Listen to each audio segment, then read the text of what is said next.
बिस्मिल्लाहिर्रहमानिर्रहीम। अस्सलाम वालेकुम व्यूअर्स, मैं हूं तंजीला रियाज और आप देख रहे हैं मेरे यूट्यूब चैनल। तो आज मैं आपके साथ शेयर करूंगी आलू के कटलेट्स की रेसिपी। यकीन करें खाने में बेहद ही मजे के हैं, बनाने में बेहद ही आसान। तो फिर देर किस बात की, चलते हैं अपनी मजेदार सी रेसिपी को बनाना स्टार्ट कर लेते हैं। बिस्मिल्लाहिर्रहमानिर्रहीम। मजेदार से लो कॉस्ट आलू के कटलेट्स बनाने के लिए ना सबसे पहले तो यहाँ पर ना मैंने आलू ले लिए हैं और आलू ना यहाँ पर मैंने 1 किलो लिए हैं। आलूओं को ना मैंने रफली से कट करके अच्छी तरह से बॉईल कर लिया है और बॉईल करने के बाद ना मैंने आलूओं को अच्छी तरह से ठंडा कर लिया है। अब हम लेंगे इस तरह का एक हैंड मैचर। अगर आपके पास हैंड मैचर ना हो तो आलूओं को ग्रेट कर लीजिएगा। आलू को आपने ना ठंडा करके फिर ही इस्तेमाल करना है। गरम गरम आलू का इस्तेमाल बिल्कुल भी हमने इस रेसिपी में नहीं करना है। आलू अगर आपके अच्छी तरह से बॉईल होंगे ना तो ये देखिए फौरन से ही मैश होते जाएंगे। अच्छी तरह से हमने ना आलूओं को मैश कर लेना है। अल्हम्दुलिल्लाह से देखिए आलूओं को ना यहाँ पर मैंने अच्छी तरह से मैश कर लिया है। अब ये जो मैशर के साथ आलू लगे हुए ना इसको भी हम निकाल लेंगे। चलें जी, अब हम इन आलूओं के अंदर शामिल करेंगे कुछ स्पाइसेस। 1 टीस्पून नमक शामिल करेंगे या फिर आप ना अपने टेस्ट के मुताबिक शामिल कर लीजिएगा। साथ ही शामिल करेंगे 1 टीस्पून लाल मिर्च का पाउडर। नमक और मिर्च ना आप अपने टेस्ट के मुताबिक एडजस्ट कर लीजिएगा, जितना भी आप तीखा पसंद करते हो। 1/4 टीस्पून हल्दी का पाउडर शामिल करेंगे। साथ ही शामिल करेंगे 1 टीस्पून गरम मसाला पाउडर। साथ ही शामिल करेंगे 1 टीस्पून धनिया पाउडर और इसी के साथ ही शामिल करेंगे 1 टीस्पून साबित सफ़ेद जीरा। साथ ही शामिल करेंगे बाइंडिंग के लिए 1 टेबल स्पून कॉर्नफ्लोर। अगर आपके पास कॉर्नफ्लोर ना हो तो आप यहाँ पर ना चावल का आटा भी इस्तेमाल कर सकते हैं। साथ ही शामिल करेंगे 1 टेबल स्पून भर के ब्रेड क्रम्स। अगर आपके पास ब्रेड क्रम्स ना हो तो यहाँ पर ना आप एक ब्रेड का स्लाइस भी डाल सकते हैं। इससे जो बाइंडिंग है ना बहुत ही कमाल की आएगी, इसलिए हमने शामिल किया है। सिंपल हाथ की मदद से ना हमने अच्छी तरह से इनकी मिक्सिंग कर लेनी है और आलूओं को ना हमने जो मिक्सचर है ना बनाकर तैयार कर लेना है कटलेट्स के लिए। अल्हम्दुलिल्लाह से तमाम स्पाइसेस को ना मैंने आलूओं के साथ अच्छी तरह से मिक्स कर लिया है। बिल्कुल लास्ट पर इसके अंदर शामिल करेंगे चॉप की हुई हरी वाली मिर्ची 2 से 3 अदद। साथ ही शामिल करेंगे मुट्ठी भरकर हरा धनिया बारीक कटा हुआ। और फिर से ना हमने इनकी अच्छी तरह से मिक्सिंग कर लेनी है। हरे धनिया को और हरी वाली मिर्ची को भी मिक्स कर लेना है। अल्हम्दुलिल्लाह से देखिए यहाँ पर ना हरी वाली मिर्ची को और हरे धनिया को भी मैंने अच्छी तरह से मिक्स कर लिया है। बहुत ही कमाल का जो कटलेट्स के लिए हमारा मिक्सचर है ना बनकर रेडी हो गया है। तो अब हम करेंगे क्या, हाथों को ना हमने हल्का सा ऑयल से ग्रीस कर लेना है। चलें जी, हाथों को मैंने हल्का सा ऑयल से ग्रीस कर लिया है। अब हम ना यहाँ से थोड़ा सा पोर्शन लेंगे इस तरह से और इसके ना हमने जो कटलेट्स है ना बनाकर तैयार कर लेने हैं। शेप आप कोई सी भी दे सकते हैं जो भी आपको पसंद हो। मैं इसको ओवल शेप दूंगी। तो देखिए यहाँ पर ना जो एक कटलेट है ना मैंने बनाकर तैयार कर लिया है ओवल शेप में। इसी तरह से ही मैं तमाम जो पीसेस है ना बनाकर तैयार कर लूंगी। आप इसको ना कोई से भी शेप दे सकते हैं जिस तरह से आपको अच्छी लगे। तो जल्दी से ना मैं इसी तरह से सारे कटलेट्स बनाकर रेडी कर लूँ, फिर मैं आपको दिखाती हूँ। अल्हम्दुलिल्लाह से देखिए यहाँ पर ना तमाम पीसेस जो है वो कटलेट्स के मैंने बनाकर तैयार कर लिए हैं। कटलेट्स हमारे बन चुके हैं तो इसको करते हैं साइड पर। और इसके लिए ना हमने कोटिंग रेडी करनी है। उसके लिए ना यहाँ पर लेंगे हम मैदा। तो 1/2 कप यहाँ पर मैंने मैदा लिया है। मैदे को छान कर इस्तेमाल करेंगे। इसके अंदर शामिल कर देंगे पानी। ज़रूरत के मुताबिक हमने पानी शामिल करना है, कम या फिर ज़्यादा हमने बिल्कुल भी नहीं करना है। बिल्कुल परफेक्ट कंसिस्टेंसी में जो स्लरी है ना हमने बनाकर तैयार कर लेनी है। अच्छी तरह से मिक्सिंग करेंगे ताकि इसमें ना कोई भी लंग वगैरह ना बने। तो देखिए अभी तक जो स्लरी ना काफ़ी ज़्यादा गाढ़ी है, तो मज़ीद इसके अंदर और पानी शामिल करेंगे।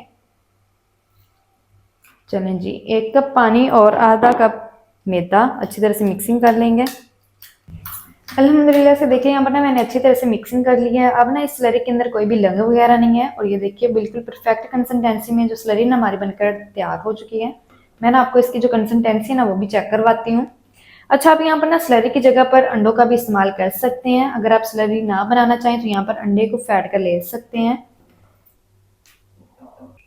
तो ये देखिए अल्हम्दुलिल्लाह से बहुत ही कमाल की परफेक्ट किस्म की जो स्लरी ना हमारी बनकर रेडी हो गई है। ये देखिए आपने भी इसकी जो कंसिस्टेंसी है ना आपने बिल्कुल सेम ही रखनी है। तो अब हम करेंगे क्या, सबसे पहले ना हमने क्या करना है, यहाँ से इस तरह से एक कटलेट उठाएंगे इस तरह से और इसको हम इस तरह से डिप करेंगे स्लरी के अंदर। इस तरह से फोक की मदद से हमने ना इसको अच्छी तरह से कोट कर लेना है स्लरी से। और स्लरी के साथ कोट करने के बाद अब हम क्या करेंगे, एक और फोक लेंगे इस तरह से और इसको उठाकर ना हमने इधर रख देना है ब्रेड क्रम्स के ऊपर। और इसके ऊपर ना हम इस तरह से ब्रेड क्रम्स को कोट कर देंगे।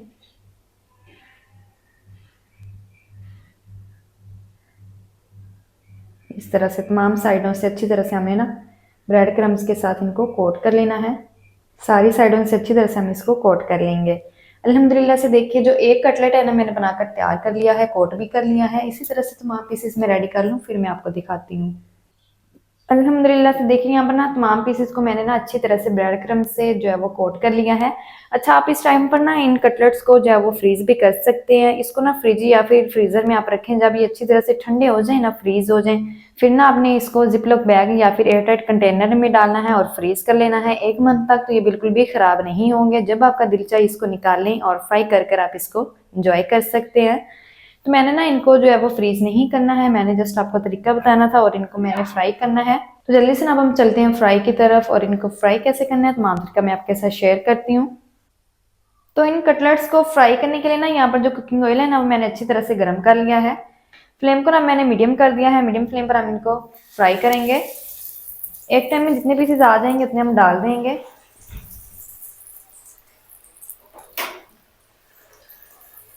हमें ना जस्ट इसको जो है वो प्यारा सा गोल्डन सा कलर ही देना है, ज़्यादा अब हमने इसको फ्राई नहीं करना है क्योंकि ऑलरेडी ही हमारी सारी चीज़ें जो है वो डन है। तो 1 मिनट तक ना हम एक साइड से जो है मीडियम फ्लेम पर फ्राई करेंगे। 1 मिनट के बाद हम इसकी साइड को चेंज करेंगे। तो 1 मिनट के बाद अब हम ना इन कटलेट्स की जो साइड है ना वो इस तरह से चेंज कर देंगे। माशाल्लाह से देखिए एक साइड से कितना प्यारा गोल्डन सा कलर आ चुका है। और अब हम ना इन कटलेट्स को दूसरी साइड से भी फ्राई कर लेंगे 1 मिनट तक ही, क्योंकि ऑलरेडी हमारी सारी चीज़ें डन हैं, आलू भी डन है। तो बस हमें ना इसको प्यारा सा गोल्डन सा कलर ही देना है।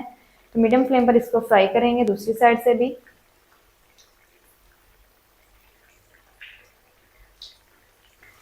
तो इन कटलेट्स को ना दूसरी साइड से भी मैंने 1 मिनट तक फ्राई कर लिया है। तो माशाल्लाह से ये देखिए अल्हम्दुलिल्लाह से कितने कमाल के आलू के कटलेट्स जो है वो हमारे फ्राई होकर रेडी हो गए हैं। इस टाइम पर ना हमने इनको छलनी में जो है वो निकाल लेना है ताकि इसका जो सारा एक्स्ट्रा वाला ऑयल है ना वो निकल जाए इस तरह से। तो माशाल्लाह ये देखिए कितने कमाल के अल्हम्दुलिल्लाह से कटलेट्स हमारे फ्राई होकर रेडी हो गए हैं। फ्लेम को अच्छा मैंने इस टाइम पर ना जो है वो ऑफ कर दिया है और इन सारे कटलेट्स को ना हम बाहर निकाल लेंगे। इन सबको हम बाहर निकाल लेते हैं और इसी तरह से जितने भी कटलेट्स रह गए हैं ना फ्राई करने वाले, सबको ना हमने इसी तरह से ही फ्राई कर लेना है। तो जल्दी से ना मैं सबको फ्राई कर लूँ, फिर मैं आपको दिखाती हूँ इसका फाइनल लुक। बिस्मिल्लाहिर्रहमानिर्रहीम। तो माशाल्लाह अल्हम्दुलिल्लाह से बहुत ही कमाल के आलू के कटलेट्स हमारे बनकर रेडी हो गए हैं। तो माशाल्लाह ये देखिए अल्हम्दुलिल्लाह से बहुत ही मज़े के बन चुके हैं। तो माशाल्लाह से ये देखिए कितने कमाल के अल्हम्दुलिल्लाह से आलू के कटलेट्स हमारे बनकर रेडी हो गए हैं। तो माशाल्लाह से ये देखिए कितने कमाल के बन चुके हैं। आप ना इनको केचप रायते किसी भी चीज़ के साथ सर्व कर सकते हैं, बहुत ही मज़े के लगते हैं। तो माशाल्लाह जी ये थी हमारी आज की रेसिपी आलू के कटलेट्स की। आलू के कटलेट्स मज़ेदार टेस्टी किस तरीके से बनाए जाते हैं तमाम तरीके आपके साथ शेयर कर दिया है। वीडियो चल गया तो वीडियो को लाइक और चैनल को आपने लाजमी सब्सक्राइब करना है। मिलता है कि नेक्स्ट वीडियो के साथ, तब तक के लिए अल्लाह हाफिज़।